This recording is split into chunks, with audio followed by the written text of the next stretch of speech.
अस्सलाम वालेकुम, this is Shahbaz Ali and I welcome you all on my YouTube channel शिकायत और फिजिक्स अकेडमी। तो कैसे हैं आप सब? उम्मीद है आप सब ठीक होंगे। तो जैसे कि आपको पता है, unit number 7 properties of matter के कंप्लीट लेक्चर्स हमने अपने चैनल पे अपलोड कर दिए हैं। उम्मीद है आपने देखे होंगे और समझे होंगे। तो आज लास्टली आखिर में आपको सेल्फ असेसमेंट क्वेश्चंस जो हैं इस चैप्टर के अंदर, वो जो एमसीक्यू है वो सॉल्व करवाने वाले हैं। ठीक है, चलिए शुरू करते हैं। तो सबसे पहला जो सेल्फ असेसमेंट क्वेश्चन है यहाँ पे, जो कि कहता है explain why the measurement of volume of a given liquid remains same although it is measured by measuring cylinders of different shapes and size। यहाँ पे कहता है कि आप किसी भी लिक्विड का जो वॉल्यूम मेजर करते हैं अलग अलग जो है मेजरिंग सिलेंडर्स के अंदर, तो उसका वॉल्यूम सेम आता है। तो इसका जवाब ये है कि volume of any liquid is fixed. आप लिक्विड के पास उसके पास फिक्स्ड वॉल्यूम होता है और फिक्स्ड शेप नहीं होती। तो उसका जो वॉल्यूम होगा किसी भी मेजरिंग सिलेंडर के अंदर सेम ही रहेगा, पर उसकी जो शेप होगी वो चेंज हो जाएगी according to its measuring cylinder. वो उसकी शेप जो है वो अडॉप्ट कर लेगा।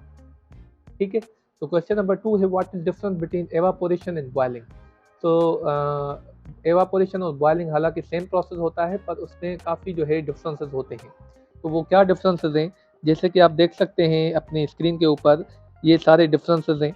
सबसे पहला डिफरेंस जो है वो है डेफिनेशन का, जिसके अंदर कहा जाता है the phase change from liquid to gas. और बॉइलिंग में कहता है the process in which liquid is heated up and वेपोराइज्ड।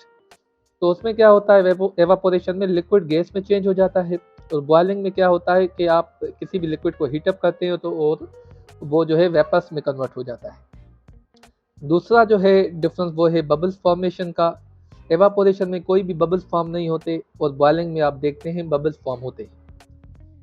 और आप जो है वो थर्ड जो देख रहे हैं वो difference effect on the liquid. Liquid पे जो इफेक्ट है वो है ऑन द सरफेस। आप देखते हैं एवापोरेशन में जो इफेक्ट आता है वो ऑन सरफेस आता है, मतलब सरफेस टू सरफेस जो है वो एवापोरेशन होती है। और बॉइलिंग में जो है इंटायर जो लिक्विड होता है वो बॉयल होता है। उसके बाद जो है प्रोसेस का, एवापोरेशन स्लो प्रोसेस है और बॉइलिंग फास्ट प्रोसेस है। और उसके बाद है नेचुरल प्रोसेस है एवापोरेशन, और बॉइलिंग जो है अननेचुरल प्रोसेस है। अननेचुरल मतलब हम आर्टिफिशियली जो है इसको सोर्स प्रोवाइड करते हैं। स्पॉन्टेनियस है एवापोरेशन, स्पॉन्टेनियस मतलब कंटिन्यूस है, और बॉइलिंग जो है नॉन स्पॉन्टेनियस है।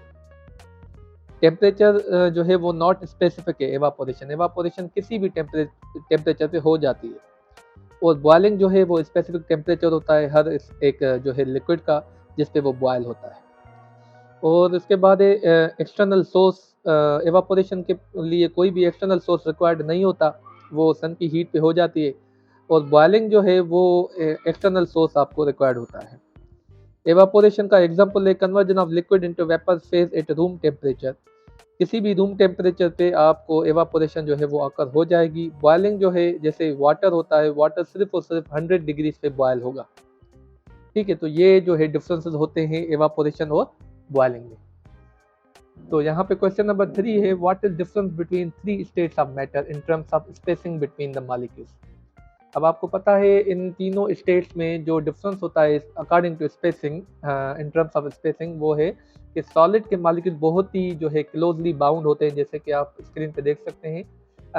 बहुत ही उसमें जो स्पेस होती है उनके दरमियान में बहुत ही कम होती है, इसी वजह से स्ट्रॉन्ग न्यूक्लियर फोर्स बहुत ज़्यादा होता है क्योंकि। और लिक्विड के मॉलिक्यूल जो है उनमें जो स्पेस होती है वो भी कम होती है, पर एज कम्पेयर टू सॉलिड उससे ज़्यादा ही होती है।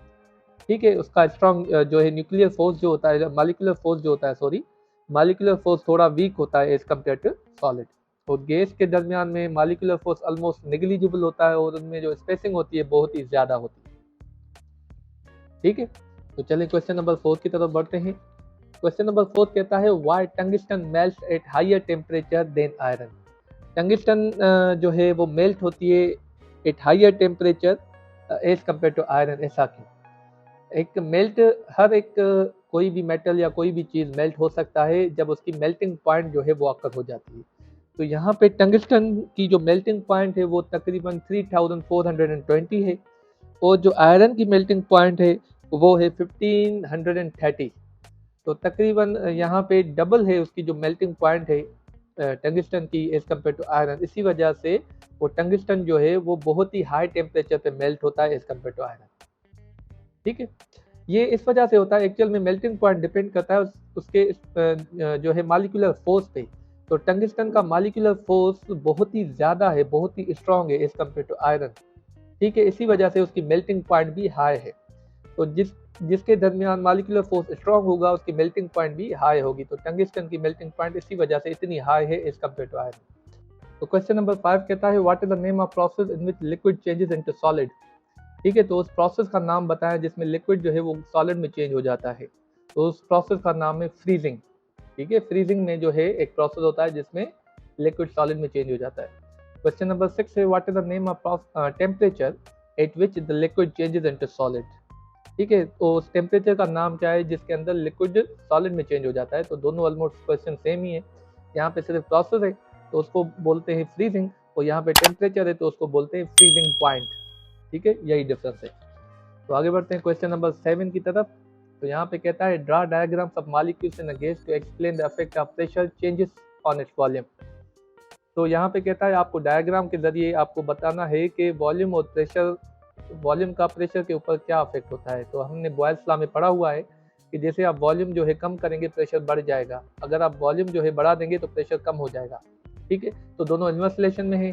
तो जैसे कि आप पिक्चर में देख सकते हैं कि जब आप वॉल्यूम बढ़ाएंगे तो प्रेशर जो है वो कम हो रहा है, जब आप वॉल्यूम कम करेंगे तो प्रेशर जो है वो बढ़ रहा है। तो इसी डायग्राम के जरिए आप जो है इस सवाल का जवाब दे सकते हैं।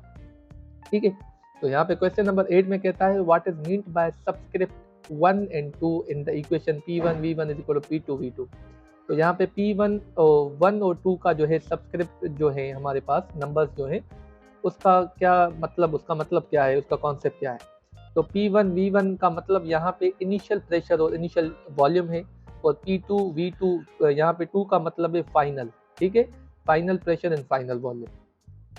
क्वेश्चन नंबर 9 है what is the effect of temperature on average translational kinetic energy of molecules. तो टेम्परेचर का average kinetic energy of molecules पे क्या फर्क होता है, मतलब क्या जो है उसका इफेक्ट है। तो जैसे ही आप टेम्परेचर इंक्रीज करते हैं मॉलिक्यूल्स की मूवमेंट बढ़ जाती है, मतलब काइनेटिक एनर्जी बढ़ जाती है। तो टेम्परेचर जैसे ही आप बढ़ाएंगे काइनेटिक एनर्जी भी बढ़ जाएगी। तो ये थे सेल्फ असेसमेंट क्वेश्चंस। चलें एमसीक्यूज को सॉल्व करते हैं। तो यहाँ पे सबसे पहले एमसीक्यू है वो कहता है an object with particle close together and vibrating describes. वो ऑब्जेक्ट जिसके पार्टिकल बहुत ही क्लोज होते हैं और वाइब्रेट करते हैं उसको हम बोलते हैं सॉलिड। ठीक है, वो सॉलिड होता है। अब burning candle is an example of dash state of matters, gas liquid solid या ऑल ऑफ थ्री। तो बर्निंग कैंडल, अब बर्निंग कैंडल को अगर आप देखें तो वो कैंडल खुद सॉलिड है, उसको जब आप बर्न करेंगे तो जो है वो स्मोक भी निकलेगा, मतलब गैस भी है, और जब वो बर्न होती है तो वो मेल्ट भी होती है, मतलब लिक्विड में भी होती है। तो तीनों स्टेट उसके अंदर है बर्निंग कैंडल के अंदर, तो ऑल थ्री। क्वेश्चन नंबर 3 है during which process a gas becomes liquid. कौन से प्रोसेस में जो है गैस लिक्विड में चेंज हो जाती है। तो वो है कंडेंसिंग प्रोसेस। क्वेश्चन नंबर 4 है सॉलिड कैन हैव, सॉलिड के पास क्या हो सकता है, filled shape, be easily compressed, take a shape of container, have freely moving molecules. तो उसके पास फिल्ड शेप होता है। क्वेश्चन नंबर 5 है according to kinetic molecular theory the pressure exerted by gas is caused by. जो pressure exert करती है gas वो क्यों करती है, किस वजह से करती है, मतलब कैसे करती है। वो करती है bombardment of gas molecules on the walls of the container. जब वो वॉल्स ऑफ द कंटेनर के साथ जो है कोलाइड करती है, कोलिजन करती है, तब वो प्रेशर जो है एक्सर्ट करती है। तो ये ऑप्शन ए ही है, ये नहीं है। ठीक है, क्वेश्चन नंबर 6 है if the gas is heated in the sealed cylinder then dash increases. अगर गैस को हीट किया जाए सिलेंडर के अंदर जो कि सील है बिल्कुल, तो क्या होगा, प्रेशर इनसाइड द क्या इंक्रीज होगा, pressure inside the container, pressure increase होगा, average kinetic energy of molecules particles, kinetic energy increase होगी, टेम्परेचर ऑफ अ गैस, या फिर सारे ऑल ऑफ देम। तो ये तीनों जो है अगर आप गैस को हीट करेंगे किसी भी जो है सिलेंडर के अंदर, तो ये जो सारे पैरामीटर्स है वो इंक्रीज हो जाएंगे, तो ऑल ऑफ देम। तो क्वेश्चन नंबर 7 कहता है a gas in a container of a fixed volume is heated, what happens to the molecules of the gas. अब एक गैस है कंटेनर के अंदर जिसका वॉल्यूम फिक्स्ड है, उसको हीट किया जाता है, तो उसके मॉलिक्यूल्स पे क्या फर्क पड़ता है या क्या होता है। दे कोलाइड लेस फ्रीक्वेंटली, दे एक्सपांड तो नहीं होगा क्योंकि वॉल्यूम फिक्स्ड है। They move faster, they move further apart भी नहीं हो सकता क्योंकि वॉल्यूम भी फिक्स्ड है, तो ये होगा दे मूव फास्टर। तो क्वेश्चन नंबर 8 है, in a liquid some energetic molecule break free from the surface when the liquid is too cold for bubbles to form. What is the name of this process? तो एक liquid है जिसमें जो है energetic molecules जो हैं break free हो जाते हैं सरफेस पे, ठीक है। Even when the liquid is too cold, liquid हालांकि जो है वो इतना गर्म नहीं होता, ठंडा होता है, फॉर बबल्स टू फॉर्म मतलब बबल्स फॉर्म नहीं होते।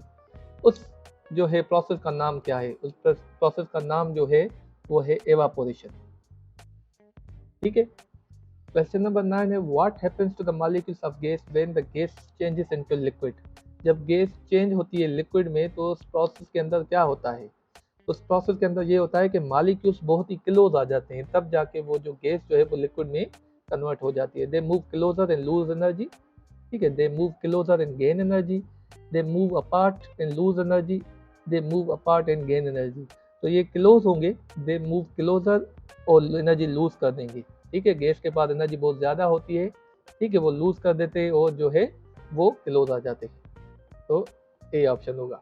तो लास्ट क्वेश्चन है, a substance has a melting point of -17 Celsius, मतलब मेल्टिंग पॉइंट उसकी -17 सेल्सियस है, ठीक है, and the boiling point of 117 Celsius, तो बॉइलिंग पॉइंट है उसकी 117 Celsius. In which state does the substance exist at -10 Celsius and at 110 Celsius. तो किसी भी सब्सटेंस की बोलता है, एक सब्सटेंस है जिसकी जो मेल्टिंग पॉइंट है वो -17 सेल्सियस है, मतलब -17 पे वो मेल्ट हो चुका है, मतलब हो जाता है, और बॉइलिंग पॉइंट है 117 सेल्सियस, मतलब वो जो है 117 सेल्सियस पे जो है वो बॉयल हो जाता है, मतलब गैस में कन्वर्ट हो जाता है। In which state does the substance exist at -10 पे उसकी जो है मैटर की कौन सी स्टेट होगी, और 110 सेल्सियस पे 110 सेल्सियस पे उसकी स्टेट क्या होगी। तो यहाँ पे देखें ये -10 है, अब -10 सेल्सियस पे यहाँ पे कहता है -17 पे वो जो है सब्सटेंस मेल्ट हो जाता है, मतलब लिक्विड में कन्वर्ट हो जाता है। तो ये -17 जो है वो कम है टेम्परेचर, और ये जो है -10 ज़्यादा है क्योंकि ये माइनस में है, ये समझना है, ठीक है। तो ये -17 पे जो मेल्ट हो चुका है, तो ये -10 मतलब टेम्परेचर से ज़्यादा है, तो ये जो सब्सटेंस कोई भी होगा वो लिक्विड में होगा, ठीक है। तो -10 पे जो इसकी स्टेट होगी वो लिक्विड होगी, तो ये देखें ये इसमें लिक्विड है, ठीक है। दूसरी देखते हैं, और 110 पे वो बॉयल हो जाता है, ठीक है, 117 पे वो बॉयल हो जाता है, तो 110 मतलब 117 से टेम्परेचर उसका कम है, मतलब वो बॉयल नहीं हुआ, वो भी लिक्विड में ही है, तो -10 पे भी लिक्विड में ही होगा, 110 सेल्सियस पे भी लिक्विड में ही होगा, तो ये इसका ऑप्शन सी रहेगा, ठीक है। तो उम्मीद है आज का जो लेक्चर है सेल्फ असेसमेंट क्वेश्चंस और एमसीक्यूज कॉन्सेप्चुअली आपको बहुत ही ज़बरदस्त तरीके से समझ में आए होंगे। फिर भी कोई क्वेश्चन या क्वेरी रह गई तो आप कमेंट सेक्शन में पूछ सकते हैं। इंशाल्लाह नेक्स्ट लेक्चर से हम जो है कल से चैप्टर नंबर 8 स्टार्ट करेंगे। तो take care till the next video, thank you very much.